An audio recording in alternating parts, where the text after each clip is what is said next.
Salamu kwa wote popote pale mnapotazama na kusikia sauti hii. Mimi ni Hamisi Mizigo. Mimi ni mwanafunzi wa mzaliwa wa pili Zulula 100 ambaye ndiyo mwalimu pekee wa kweli kwa nyakati ambazo tunaishi. Mzaliwa wa pili Zulula 100 yupo katika hali hii inayoonekana kwa wakati huu. Ni yeye anayeturejesha ule ukweli wa asili ambao ulifichwa kwa karne nyingi zilizopita. Tukaishi chini ya uongo wa dini mbalimbali, tukiongozwa na vitabu vya dini mbalimbali ambavyo msingi wake ni udanganyifu, kwa sababu yaliyoko ndani yake ni mambo ambayo yalinakiliwa kutoka katika maandiko ya asili ya awali ambayo yalikuwepo tu kabla ya uwepo wa dini zote, alafu wakayabadilisha na kuyatengeneza kwa namna ya kuwarahisishia wao kumtawala na kumweka katika utumwa Mwafrika, mtu wa asili kwanza, na kisha watu duniani kote. Lakini kila jambo lina wakati wake, na huu ni wakati wa unabii ambao ulitabiriwa, pamoja na kwamba ni unabii ambao ulifichwa lakini umerejeshwa, na ni mzaliwa wa pili Zulula 100 ambaye anaturejeshea ule ukweli halisi, maandiko yale asili ambayo hayana uhusiano na dini yoyote. Biblia Karata Mbale, maandiko ya kweli. Hii ni Biblia Karata Mbale, la Biblia Authentic, Biblia halisi ya pekee, isiyo na makosa ndani yake, isiyo na uongo wala mkanganyiko wowote. Haya ni maandiko ambayo yapo kwa ajili ya kuongoza maisha ya watu katika hali inayoonekana. Tunasema hivi kila wakati, sio kitabu cha dini fulani, kwa sababu maandiko ya kweli yapo tu kabla ya uwepo wa dini zote. Yalifichwa lakini yamerejeshwa, na ni mzaliwa wa pili Zulula anayerejesha huu kweli. Pembeni yake hakuna ukweli. Kwa hiyo neno limeruhusu kwamba tena kwa siku ya leo niwe mbele yenu kwa ajili ya kuleta mafundisho ambayo tumekuwa na maendelezo wake, ambayo yanatusaidia kwa ajili ya kusonga zaidi katika njia yetu ya utakaso, lakini kwa ajili ya kusaidia ndugu zetu ambao bado wangali na mashaka, bado wangali wanachunguza ukweli huu. Waendelee kusikiliza, waendelee kuchunguza, kuuliza maswali na wapate majibu ambayo yatawasaidia kufunguka na kuelewa kwamba huu ni ukweli halisi ambao hauna mkanganyiko wala uongo ndani yake. Siku ya leo mafundisho yetu tutayapata kutoka Karata DMC. Karata DMC ni kitabu cha maajabu, Le Livre Mystérieux. Kwa nini kitabu cha maajabu? Kwa sababu hii ni upande uliofichika wa Biblia Karata Mbale. Na tutapata mafundisho ya leo kutoka kwa patriarki wetu anayeitwa Esombe, ambaye inamaanisha kijana, ambaye wanadini walibadilisha historia yake, wakasema anaitwa Paulo, wakabadilisha na baadhi ya maandishi yake yakasomeka tofauti na usahihi ambao yeye mwenyewe Esombe aliandika. Lakini tuna neema, maana maandiko yale asili yamerejeshwa, hivyo tutapata mafundisho ambayo yana usahihi, yana uhalisia ndani yake, hakuna mkanganyiko wala uongo wa aina yoyote. Tutapata mafundisho yetu ambayo yana ujumbe unaosema upendo kwa jirani kulingana na neno, na tutasoma katika Esombe sura yake ya 10 kuanzia mstari wa 8, na tutasonga kadiri neno litakavyo tuongoza. Mstari wa 8 unaanza kwa kusema, msiwe na deni lolote kwa mtu yoyote mkato, isipokuwa kupendana kulingana na neno. Nukta. Kwa sababu yeye anayewapenda wengine kulingana na neno la loba ametimiza sheria. Tunajua kwamba kuna sheria ambazo tumepewa na tupo kwa ajili ya kuzifuata na kuziishi hizo sheria ambazo zitatuongoza sisi kufikia utakaso, ili tuweze kurithi agizo kula vitu ambalo ni longe la bwindea, uzima wa milele. Na Esombe ameanza kwa kusema tusiwe na deni lolote kwa mtu yoyote. Deni inatafsirika katika vipengele kadhaa. Deni ni mashtaka. Deni sio fedha au kitu fulani ambacho ulichukua kwa mtu unachotakiwa kurejesha peke yake, hapana. Ikiwa ulimsemea mtu uongo, ukamuingiza katika matatizo kwa sababu umesema uongo, hilo ni deni ambalo unabaki unadaiwa kwake. Ili hilo deni liondoke ni mpaka wakati ambapo utasema ukweli au kukiri, unakuwa umelipa hilo deni. Kuna mambo kadhaa ambayo yanatafsirika na kueleweka kwamba ni deni zaidi ya fedha, zaidi ya thamani fulani uliyoiazima kwa jirani ambayo unatakiwa kuirejesha. Ndio maana Esombe anasema tusiwe na deni lolote kwa mtu yoyote, yaani tusiwe na shtaka la aina yoyote kwa mtu yoyote, bali tupendane kulingana na ukweli. Katika mstari wa 9 anaendelea kusema, upendo kulingana na neno haumdhuru jirani. Kwa hiyo upendo ni utimilifu wa sheria, kama ambavyo nilieleza katika mstari wa kwanza. Katika mstari huu Esombe anasema upendo ni utimilifu wa sheria, kwa sababu unaweza ukapewa sheria ambazo unatakiwa kuzifuata, unazotakiwa kuzitii, lakini ikiwa utakosa upendo, ni vigumu kwako hata kuzitekeleza hizo sheria. Kwa sababu ikiwa baba kwa mfano anaagiza watoto wake kwamba hawatakiwi kufanya jambo fulani, kwa mtoto ambaye hana upendo na baba yake, hampendi baba yake, ni vigumu kutimiza maagizo ambayo baba yake anampatia. Na hata kama atatimiza baadhi na alafu kakosa upendo, bado anakuwa hajatimia. Kwa hiyo upendo ni utimilifu wa sheria. Sheria zote ambazo zipo, ambazo tunapaswa kuzifuata,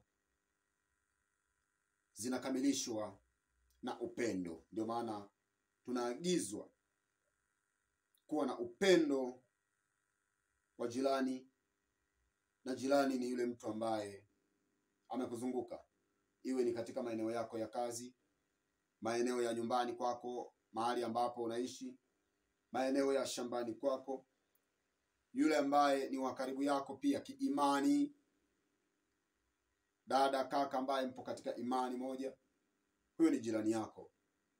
Na tunaagizwa kwamba upendo wetu ambao tunapaswa kuuonyesha, basi uwe ni upendo kulingana na neno.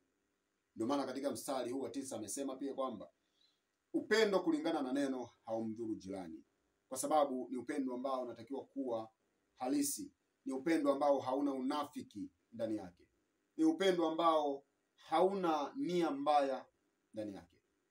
Kwa hiyo ni upendo ambao hauwezi ukaleta maumivu kwa jirani yako, ni upendo ambao hauwezi ukaleta madhara kwa jirani yako. Ni tofauti kabisa na tunavyoshuhudia na kuona katika dini mbalimbali, wale wanaojiita kwamba wapo katika dini, wanaigiza mbele ya mchungaji wao, mbele ya kiongozi wao wa kiroho, mbele ya waumini wengine kwamba wanaheshima, kwamba wanapenda watu wengine, lakini wanapotoka hapo, uhalisia wa maisha yao ni unafiki ambao umejaa, uongo, masengenyo, kusemeana mambo mabaya.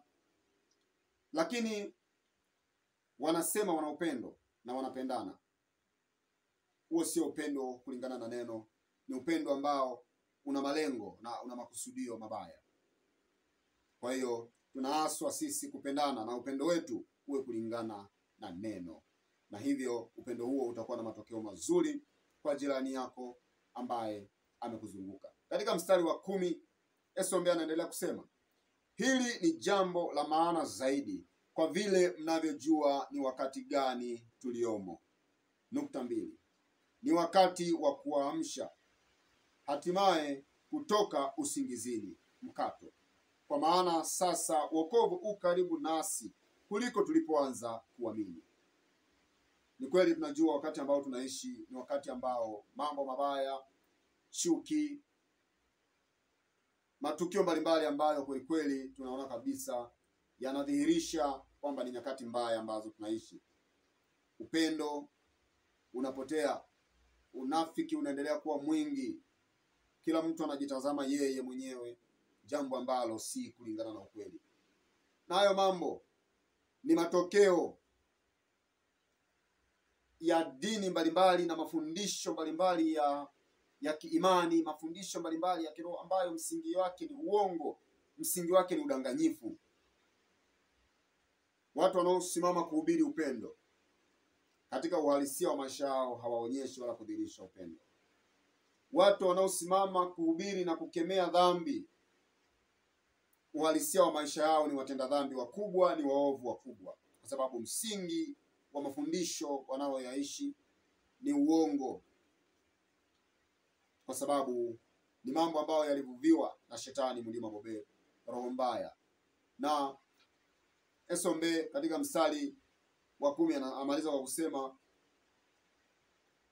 wokovu upo karibu nasi kuliko tulipoanza kuamini. Ni kweli, wale ambao tumepata neema ya kujua kweli huu, tunajua vile tulivyokuwa zamani, tunajua jinsi gani tulikuwa mbali na wokovu, tunajua jinsi gani tulikuwa katika upotofu, tuliishi katika dini mbalimbali kulingana na kila mmoja, lakini maisha yetu tunajua vile tulivyokuwa. Na baada ya kupokea ukweli huu, baada ya kuendelea kupokea mafundisho haya kweli ambayo yanaletwa kwetu na mzaliwa wa pili Zurula 100, mafundisho ya kweli ambayo yanatoka katika vitabu vya kweli, Biblia, Karata Mbale na vitabu vingine vya manabii wa kweli, yanabadilisha maisha yetu, yanatuosha, kututenga na kila aina ya uovu na dhambi. Na kadiri tunavyosonga, tunaendelea kukaribia wokovu ambao tunajua ili kuufikia tunahitaji kuwa safi kikamilifu. Tunahitaji kutokuwa na alama yoyote ya dhambi ndani yetu.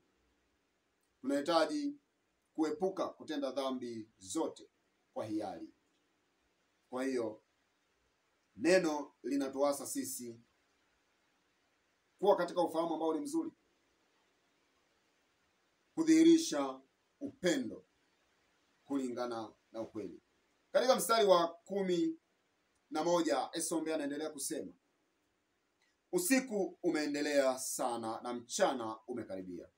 Basi yavueni kabisa matendo ya giza, katika mabano ya ulimwengu wa kichawi, ya wazungu na damu mchanganyiko, katika mabano metisi, na vaeni silaha za nuru. Tuyavue kabisa yale matendo ya giza ambayo tunayashuhudia na kuyaona yanatendwa na wazungu na damu mchanganyiko. Kwa nini imetaja kwamba matendo haya ya giza ni matendo ya wazungu na damu mchanganyiko? Kwa sababu wao ndio wanaodhihirisha uovu na ubaya katika hali hii inayoonekana. Yanapitia kwao kutoka kwa baba zao ambao ni malaika walioanguka, kwa wale ambao hawajui hilo. Tunapoona mambo mabaya yote, tunapoona uchafu, uovu wa aina mbalimbali katika hali inayoonekana, ambao unatoka nje ya bara la Afrika, kwa mfano unakuja katika bara letu kipenzi, Munyele, Wase ambayo wataita Afrika, tunaona kwamba yanatoka kwa wazungu na damu mchanganyiko. Kaka zetu, dada zetu wa Afrika, kuna baadhi ya tabia wanaiga, wanapokea kutoka kwa wazungu na damu mchanganyiko. Kuna baadhi ya desturi ambazo ni chafu wanaiga na kupokea kutoka kwa wazungu na damu mchanganyiko. Mambo mengi mabaya ambayo tunaweza tukayaelewa kwa haraka haraka, wote tutakuwa ni mashuhuda kwamba yanatoka nje ya asili ya mtu mweusi, alafu yanakuja kwa mtu mweusi. Lengo ni kwa ajili ya kunajisi utu wake wa kiroho, kuendelea kumpotosha na kumuingiza katika mikanganyiko na kumtenga mbali na ukweli. Ndio maana Esombe anasema tuyavue kabisa matendo hayo ya giza ambayo yanadhihirika kutoka kwa wazungu na damu mchanganyiko, na tuvae silaha za nuru, yani ukweli. Katika mstari wa 12 anasema, enendeni kwa unyoofu mkato, kama vile mchana mkato, mbali na ufisadi na ulevi mkato, na tamaa mbaya na uzinzi mkato, uasherati, ushoga, usagaji, ngono na wanyama, ugomvi na wivu. Haya ni mambo ambayo tunaona yanachukua kasi kubwa katika hali inayoonekana, yanaingia mpaka katika makabila ambayo kweli kweli matendo ya namna hiyo kuyaona haikuwa rahisi, hayakuwa yanakubalika, lakini leo yanapenya. Unaona yanaingia, yanaonekana mpaka kwa makabila ambayo hata katika hali ya kawaida Watu wanashtushwa kwamba mpaka watu wa kabila hili na wenyewe wanakuwa ni mashoga, kwa sababu ni mambo ambayo yanachukua kasi sana, na hayo yote ni desturi za wazungu na damu mchanganyiko ambazo wanazileta katika bara letu kipenzi wase, yani watakayosema Afrika, ikiwa ni pamoja na dini mbalimbali ambazo zipo katika bara letu. Tunajua haya yote yametokea kwa wazungu na damu mchanganyiko, yamekuja katika bara letu. Bali Esombe kupitia somo letu la siku ya leo wanatuasa sisi tuenende kwa unyofu na kujitenga mbali kabisa na uchafu wa aina hizi zote ambazo zimetajwa hapa. Hata ikiwa uliwahi kushiriki ama kujihusisha na mambo ya aina hizi, mambo ambayo ni desturi chafu kutoka kwa wazungu na damu mchanganyiko, wewe kama mtu mweusi, popote pale unapokuwepo katika dunia, unapaswa kujitenga na mambo kama haya. Uwe na ufahamu kwamba wewe ni mbegu takatifu, mbegu ya asili. Desturi chafu ambazo zinaletwa na wale wazao wa adui kwa ajili ya kuja kunajisi na kuleta kifo cha kiroho kwa taifa la asili, tunapaswa kujitenga na kujiepusha nayo. Na katika mstari wa 13 ambao ndio mstari wetu wa mwisho kwa siku ya leo, Esombe anamaliza kwa kusema, bali jivikeni neno kiroho mkato, wala msiushughulikie mwili ili kukidhi tamaa za nafsi iliyoachwa peke yake. Anasema tujivike neno kiroho.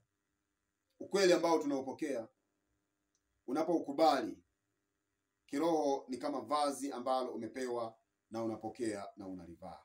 Vazi ambalo ni ukweli.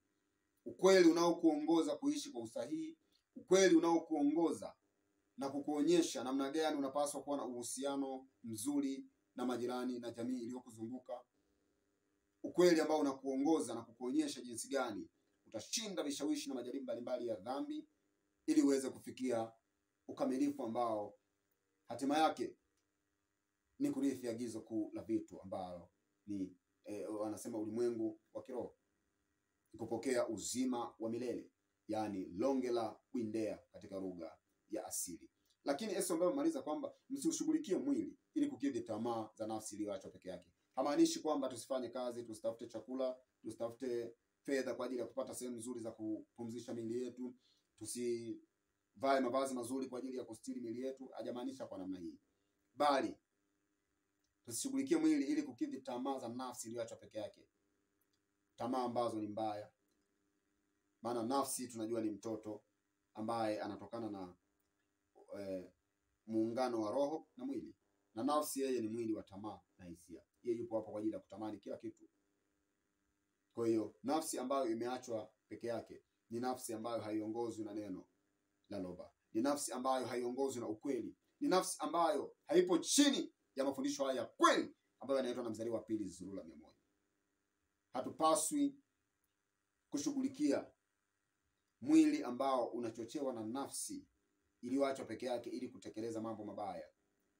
Nafsi inapotaka kushiriki mambo ya uzinzi itatumia mwili kwa sababu ipo katika mwili. Mwili unapotaka kutimiza mambo ya namna hiyo, hatupaswi kuusapoti, hatupaswi kuushughulikia, kuhangaikia ili kutimiza tamaa hizo ambazo ni mbaya za nafsi ambayo haiongozwi na neno. Bali tunapokaa katika uongozi wa neno, tunapobaki waaminifu kwa kutii sheria na maagizo yote ya neno, moja kwa moja nafsi zetu zitaendelea kutengwa na uovu, nafsi zetu zinaendelea kutengwa na uchafu wa aina zote. Neno ambalo tumelipokea linaendelea kutuosha na kusafisha utu wetu wote tatu, na tunafikia usafi ambao hatima yake ni kupokea uzima wa milele ambao ni longela windea. Haya ni mafundisho ambayo yanatoka kwa Esombe na ni maandiko ya asili, maandiko ya kweli ambayo patriarch wetu Esombe aliandika kutoka katika Kalata DMC, maandiko ya kweli ambayo yanarejeshwa nyakati hizi na Mzaliwa wa Pili Zurula 100. Wewe ambaye unasikiliza haya mafundisho, iwe ni kwa mara yako ya kwanza, endelea kuchunguza, endelea kuuliza maswali, endelea kulinganisha kati ya yale ambayo umeyaishi tangu utoto wako na haya ambayo sasa unayapokea. Usifungwe na vitisho vya wachungaji wako, usifungwe na vitisho vya watu ambao wamekuzunguka wakikwambia kwamba ukitoka katika dini hiyo utaenda kuungua moto. Hivyo ni vitisho ambavyo pia wazungu na damu mchanganyiko walivitumia ili kuwafanya babu zetu waache ukweli wa asili, alafu wapokee uongo na mikanganyiko ambayo wao waliweka, wakivuviwa na shetani mlima bobe, roho mbaya. Ukweli upo kwa ajili ya kuturejesha katika usahihi kutoka katika mikanganyiko ya dini mbalimbali ambazo zimejaa katika bara letu la Afrika kuturejesha katika ukweli wa asili ambao ndio huu ambao tunausikia kila wakati. Endelea kuchunguza mafundisho, endelea kufuatilia mafundisho, na unaweza pia ukaagiza vitabu hivi, Biblia, Karata Mbale, Karata DMC, pamoja na vitabu vya manabii mbalimbali, maandiko ambayo ni ya ukweli wa asili. Yapo tu kabla ya uwepo wa dini zote, ili uendelee kusoma, kufuatilia, kuchunguza na kujifunza ukweli huu wa asili. Zulula 100 ndiye mwalimu pekee wa kweli kwenye nyakati ambazo tunaishi. Ni yeye anayetufunulia na kututambulisha Loba, muumba pekee wa kweli. Ni yeye anayetufunulia na kututambulisha Joki Sabe, mzaliwa wa kwanza ambaye ni Kristo wa kweli. Ni yeye anayetufunulia na kuturejeshea utambulisho wa kweli wa mapatriaki wetu na matriaki wetu, mabibi na mababu zetu ambao walitembea kulingana na ukweli, usahihi wa yale waliotuandikia ili atuongoze. Ni mzaliwa wa pili Zulula 100 ambaye anaturejeshea. Mimi ni mtu huru, nimeijua kweli, imeniweka huru.